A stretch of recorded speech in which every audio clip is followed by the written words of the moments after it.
द्वादश श्रेणी इतिहास छात्र छात्री यही क्लास रे आमे कलिंग युद्ध एवं मौर्य शासन प्रणाली पाठर 2 मार्क प्रश्नर उत्तर को जानिबा। ओके, प्रथम प्रश्न, सम्राट अशोक तांको साम्राज्य को केतोटी भागरे विभक्त करथिले?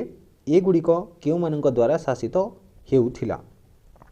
शासनगत सुविधा पाई अशोक निज साम्राज्य को 5टी भागरे विभक्त करथिले, यथा उत्तरापथ, अवंतीपथ, दक्षिणापथ, प्राच्य एवं कलिंग। यही समस्त अंचल राजकुमार मानक द्वारा शासित हेउथिला बेले प्राच्य अंचल सम्राटंक प्रत्यक्ष तत्वावधान रे रहिथिला। यह हेउची 2 मार्क प्रश्नर उत्तर। सम्राट अशोक तांको साम्राज्य को 5 गोटी भागरे विभक्त करथिले, सेगुड़िक हेउची उत्तरापथ, अवंतीपथ, दक्षिणापथ, प्राच्य एवं कलिंग। बुझी परिलो? यही समस्त अंचल गुड़िक राजकुमार मानक द्वारा शासित हेउथिला, किंतु प्राच्य अंचल बा प्राच्य प्रदेश सम्राटंक प्रत्यक्ष तत्वावधान रे रहिथिला। बुझी परिलो? एही परि मध्य प्रश्न आसीथाय, चंद्रगुप्त मौर्य तांको साम्राज्य को केतोटी भागरे विभक्त करथिले? यह मध्य प्रश्न आसीथाय। परवर्ती प्रश्न, मौर्य शासनर समय रे राजांको हातरे की क्षमता रहिथिला? मौर्य शासन समय रे राजांको हातरे की पावर रहिथिला ताहाकू 2 मार्क प्रश्नर उत्तर रे तमे लिखिबो। कोन लिखिबो? मौर्य शासन समय रे राजा थिले शासनर केंद्रबिंदु एवं से थिले क्षमतार उत्स, युद्ध तथा शांति स्थापनर कर्णधार एवं न्यायर निर्झरणी। निरंकुश क्षमतार अधिकारी हेले मध्य राजा स्वेच्छाचारी नथिले। राज्य प्रचलित व्यवस्था एवं शास्त्र सम्मत विधि को सम्मान देई से राज्य शासन करुथिले। नेक्स्ट प्रश्न, अर्थशास्त्र रचयिता किए? यह क्यों राजवंश संपर्क में सूचना प्रदान करथाय? कौटिल्य अर्थशास्त्र रचयिता अटंती। यह मौर्य राजवंशर शासन संपर्क में गुरुत्वपूर्ण तथ्य प्रदान करिथाय। यह शॉर्ट क्वेश्चन मध्य आसी थाय, मन रख। अर्थशास्त्र रचयिता किए? किए? कौटिल्य। कौटिल्य हेउचंती अर्थशास्त्र रचयिता। अर्थशास्त्र मौर्य राजवंशर शासन संपर्क में वर्णना करिथाय।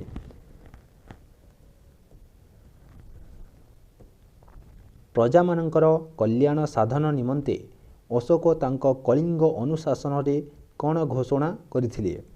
प्रजा मानकर कल्याण साधन निमंते अशोक तांको कलिंग अनुशासन रे निम्नोक्त तथ्य मान घोषणा करिथिले। समस्त मनुष्य मोर संतान एवं मु जेपरि मोर निजर संतान संतति मानकर इह जगत ओ पर जगतर सुख कामना करे, सेहीपरि समस्त मनुष्यंक पाई मध्य मु सेही कामना करे।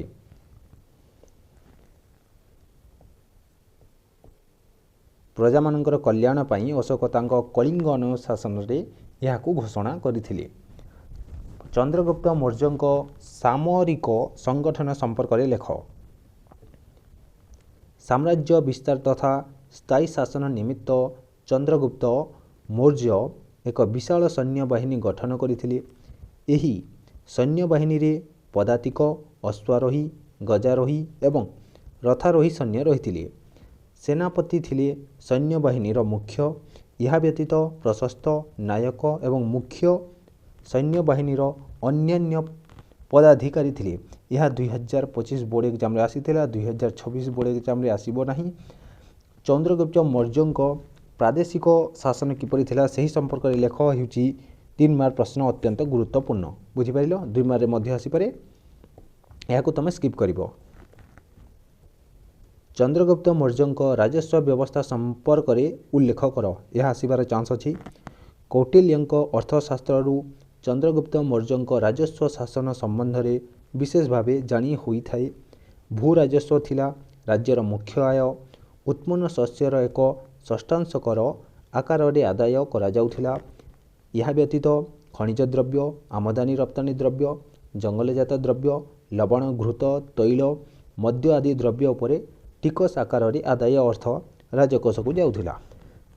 कौटिल्यंक अर्थशास्त्र आमे जानिपारू चंद्रगुप्त मौर्य तांकर राज्य रे राजस्व किपरि करुथिले।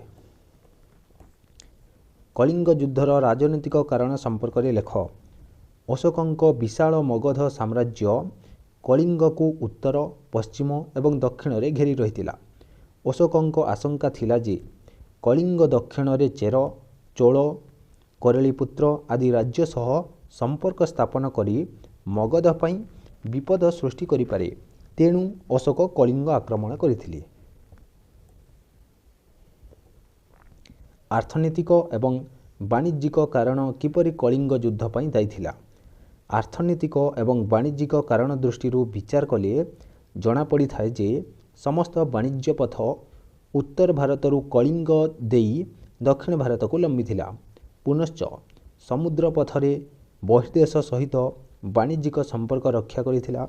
अतएव आर्थनीतिक दृष्टिकोणरू कलिंग मगध ठारू समृद्ध थिला। कलिंगर एही आर्थनीतिक समृद्धि ही मगधर चक्षुशील होइथिला। कारुबाकी किंबदंती किपरि अशोकंकु कलिंग आक्रमण पई प्रोत्साहित करिथिला। ओडिशार उपकूलवर्ती अंचल रे धीवर मानक मध्यरे कारुबाकी किंबदंती प्रचलित। एही किंबदंती अनुसारे कलिंग राजकुमारंक बागदत्ता थिले धीवर कन्या कारुबाकी। तांको रूप लावण्य रे मुग्ध होई तांको लाभ करिबा आशारे अशोक कलिंग आक्रमण करिथिले। कलिंग युद्धर फलाफल संक्षेप रे लेख। कलिंग युद्धर भयावहता अशोकंक हृदय को आंदोलित करिथिला एवं तांको चंडाशकरू धर्माशकरे परिणत कराइथिला। एही युद्ध परे अशोक बौद्ध धर्म ग्रहण करिथिले एवं यार प्रचार और प्रसार पई आत्मनियोग करिथिले। सप्तांग तत्व संपर्क में लेख।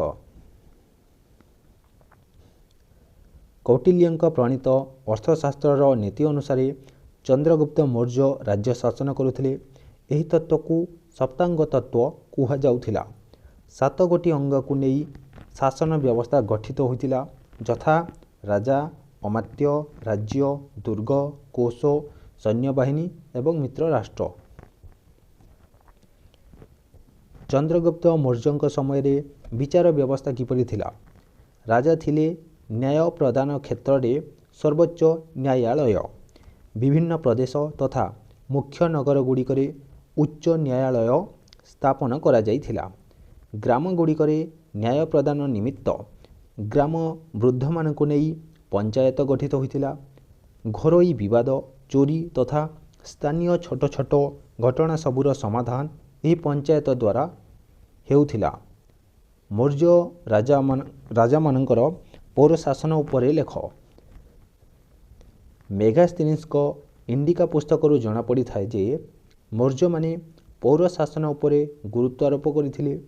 पाटलिपुत्र रे प्रचलित पौर शासन निमित्त 6 गोटी विभाग गठन करा जाइथिला। प्रत्येक विभाग रे 5 जन राजकर्मचारी रहिथिले।